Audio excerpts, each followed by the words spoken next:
Now at 5, plea agreement reached. What we're learning tonight about the deal in the case of a Fishers teen killed in a crash.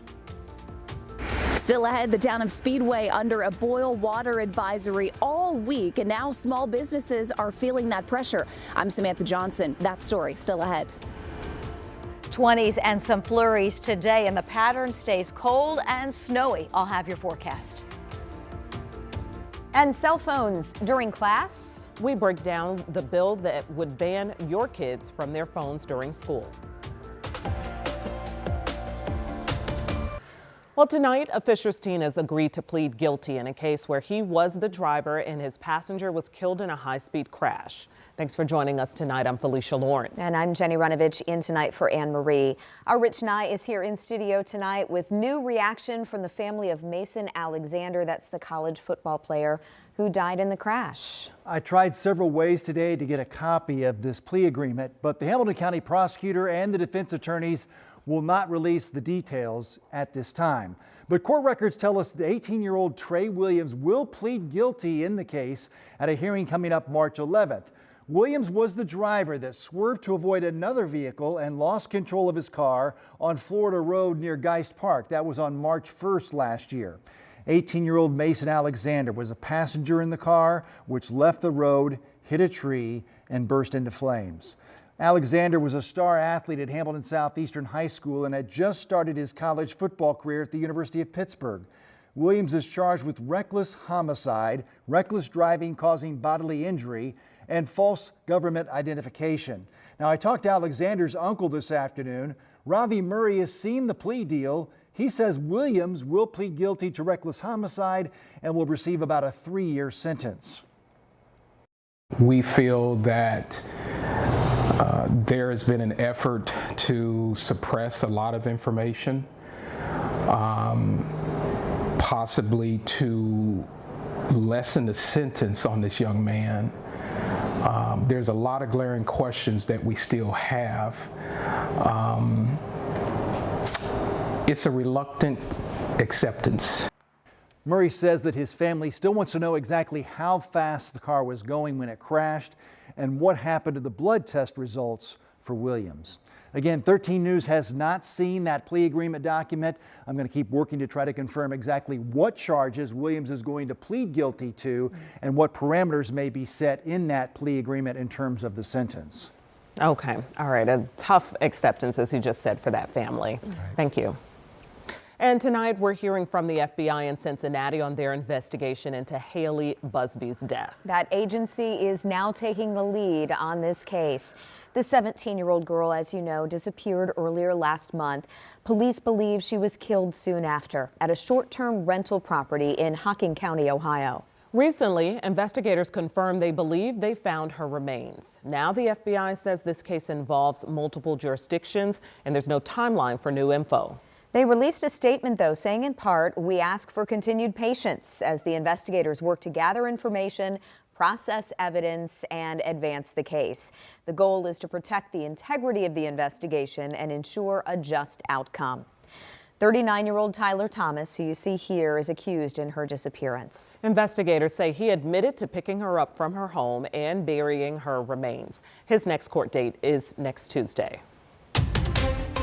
The woman who helped create the Amber Alert system 30 years ago says Haley Busby's disappearance is highlighting a need to expand the Amber Alert criteria. So what exactly is that criteria? Well, an Amber Alert is for a child who police believe was abducted and they believe is in imminent danger of either serious injury or death.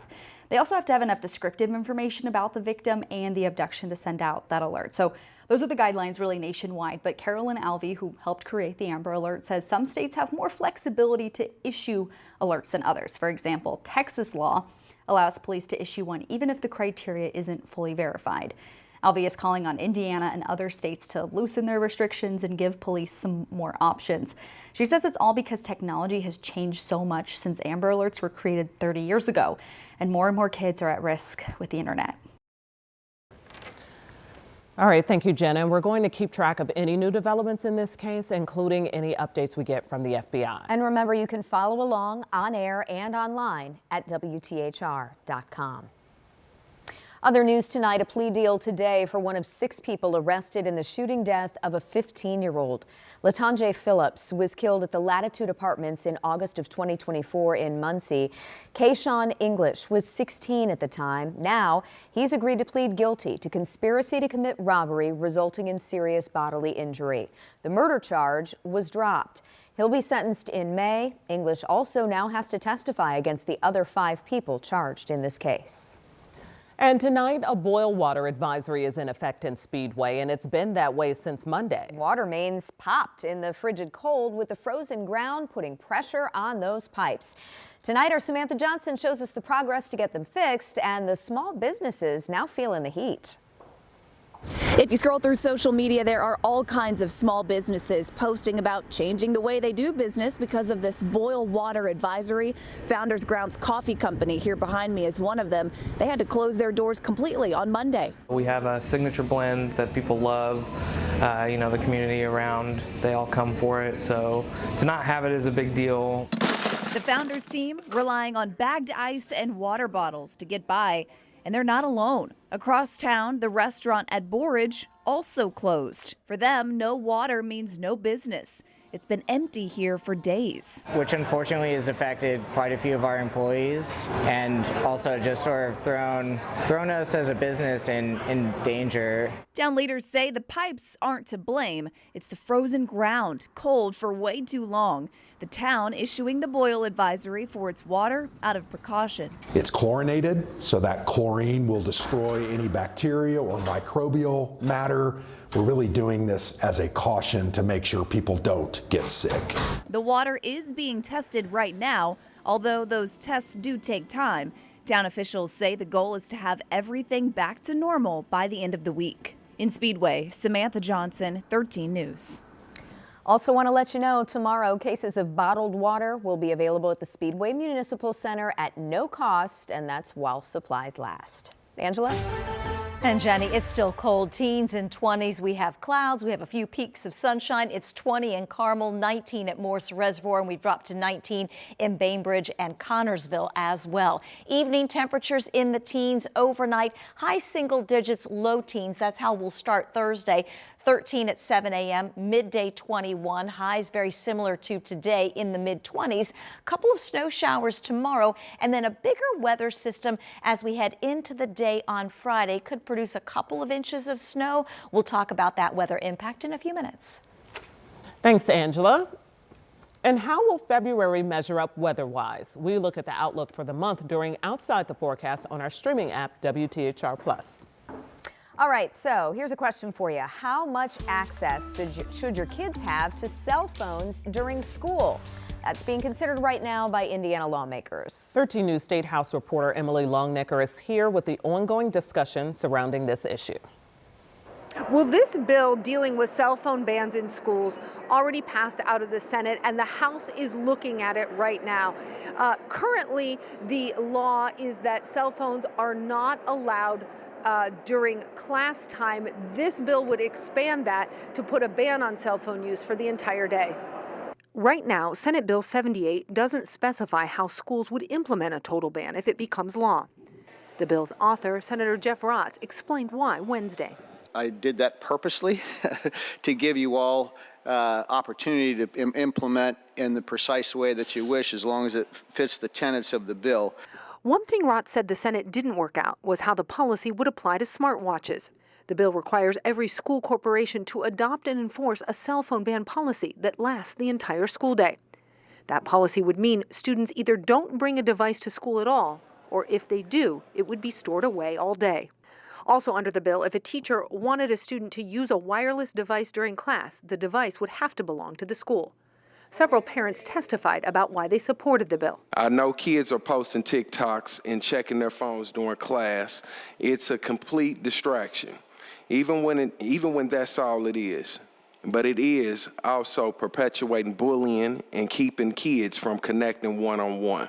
As both an educator and a parent, I've seen firsthand the damage unrestricted cell phone use causes and the powerful benefits that come from setting firm, consistent boundaries. Education professionals cited research they said points to the benefit of limiting cell phone access during the school day. The further away the phone, the higher the GPA.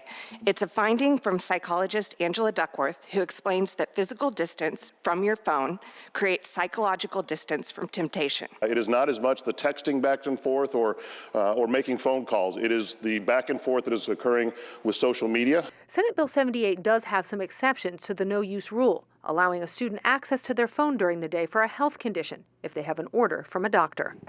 And lawmakers on the House's Education Committee did not vote on this bill today. They just heard testimony, but they did discuss some possible language changes, which means that there could be tweaks and amendments that they vote on next week. At the Indiana State House, Emily Longnecker, 13 News.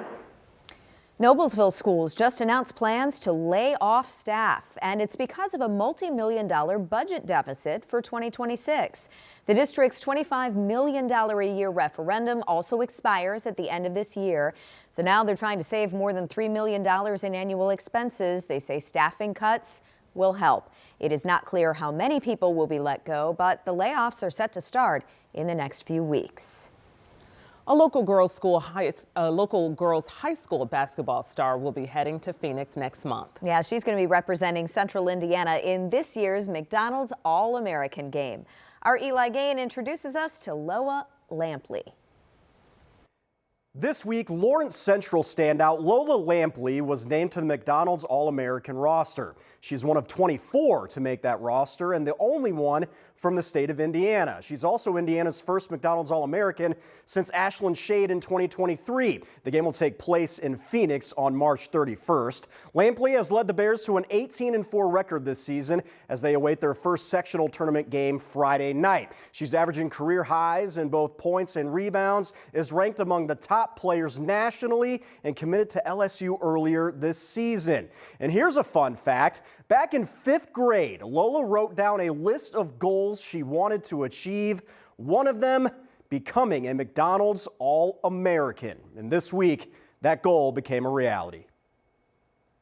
I was in the middle of class when I found out, actually, so I didn't even get to watch it live. So I was just waiting. I told my parents, like, just tell me in the group chat however it goes. And, you know, so the first thing I saw was, Lola, you made it. And all of my emotions, like, I don't know, some tears, like some happy tears. Some of my classmates, they didn't understand. And so I'm just like, you know, let me step out of class. But, yeah, I was just full of emotions and just so happy in that moment.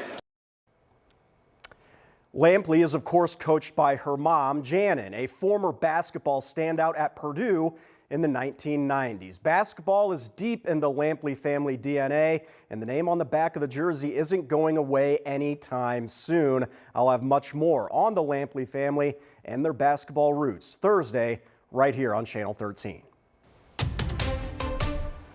Coming up, students in trouble. The reason school leaders are handing down suspensions. That's ahead at 5:30. But first at 5, immigration enforcement changes. The work being done to get both sides to agree in 10 days. Temperatures in the teens this evening, and we are cold for now, but some changes, warmer changes coming in the 7-day.